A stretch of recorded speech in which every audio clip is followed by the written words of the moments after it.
Policy ہونا چاہیے اور اس طرح سے یہ فارورڈ ہے. ایک آپ کا 2018 کا انٹرویو چل رہا ہے اس وقت محیط پیرزادہ کے ساتھ، جب یہ ہو رہا تھا پولیٹیکل انجینئرنگ اس وقت کی ہو رہی تھی، تو اس پہ آپ نے کہا کہ بہت برا ہو رہا ہے، بڑا غلط ہو رہا ہے، نہیں ہونا چاہیے.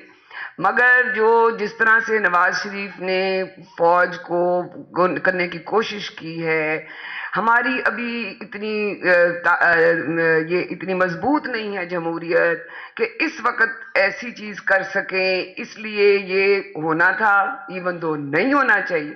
تو آپ کا کیا خیال ہے اس وقت یہ جمہوریت اتنی مضبوط ہو گئی ہے کہ آپ کا خیال ہے کہ جو یہ وہ اسٹیبلشمنٹ کے ساتھ سین کیا پورے دانت سب کچھ ہی پھنسا لیا ہے، یہ ممکن ہے کہ یہ سب کچھ کیے ہوتے ہوئے یہ نہ ہو جو ہو رہا ہے؟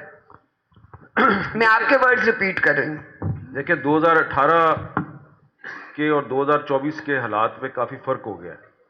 سب سے بڑا فرق یہ ہے کہ 2018 میں جب جو کچھ بھی ہو رہا تھا تو اس کے خلاف ایک تو پبلک میں اتنی اویئرنیس نہیں تھی، اور ہمیں عوام میں جب جاتے تھے تو اتنی مزاحمت نظر نہیں آتی تھی.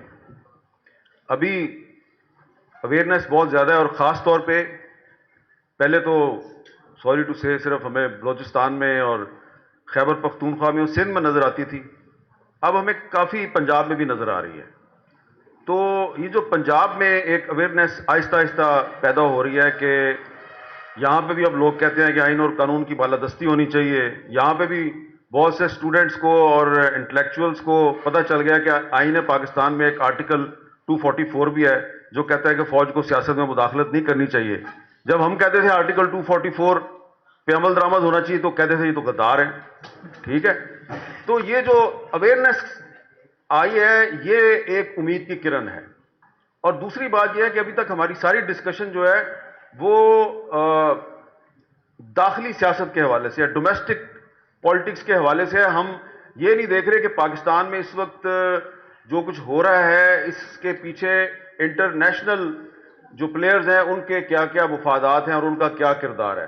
مجھے یہ لگتا ہے، کیونکہ میں نے پچھلے 3-4 مہینے میں بہت سے لوگوں کے ساتھ اس پہ میری گفتگو ہوئی ہے، بہت سے لوگ انتظار میں ہیں کہ وہ انتظار کر رہے ہیں کہ پاکستان میں یہ ہو جائے تو ہم یہ کریں گے، یہ ہو جائے تو ہم یہ کریں گے. مجھے لگتا ہے کہ 8 فروری کو الیکشن ہو جائے گا، اور اس کے بعد جب کچھ جو پاورز ہیں ان کی ایک من پسند حکومت یہاں پہ آ جائے گی تو اس حکومت کو پش کیا جائے گا کہ وہ ایک تاشقند ایگریمنٹ کرے. یاد ہے نا تاشقند ایگریمنٹ جو جنرل ایوب خان کے زوال کا باعث بنا تھا؟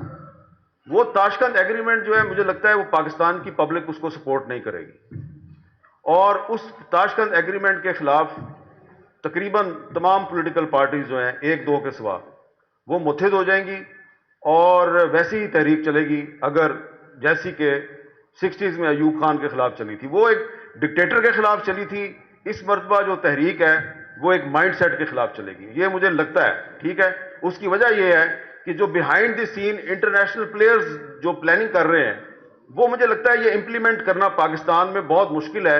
اس کی امپلیمنٹیشن کے لیے پاکستان میں مضبوط سیاسی جماعتیں چاہیے. سیاسی جماعتیں اتنی مضبوط ہیں نہیں ہیں، تو جو سیاسی جماعتیں جو ہیں وہ اپنا سب کچھ داؤ پہ لگا کے صرف پاور حاصل کرنے کے چکر میں پڑی ہوئی ہیں. میرا خیال ہے اپنے پاؤں پہ وہ کلاڑی مارنے جا رہی ہیں، اور آپ کو 6 مہینے کے اندر اندر 8 اگست 2024 تک پتہ چل جائے گا کہ یہ انہوں نے بہت ہی بڑا بلنڈر مارا ہے. اچھا، یہ تو خیر آپ کی پریڈکشن ہے. اس وقت بھی کوئی 2018 میں بھی یہ پریڈکٹ نہیں کر سکتا تھا کہ یہ کتنی دیر کمپنی چلے گی. اب دیکھتے ہیں کہ یہ کیا آگے ہوتا ہے کیا نہیں ہوتا. سولنگی صاحب، یہ جو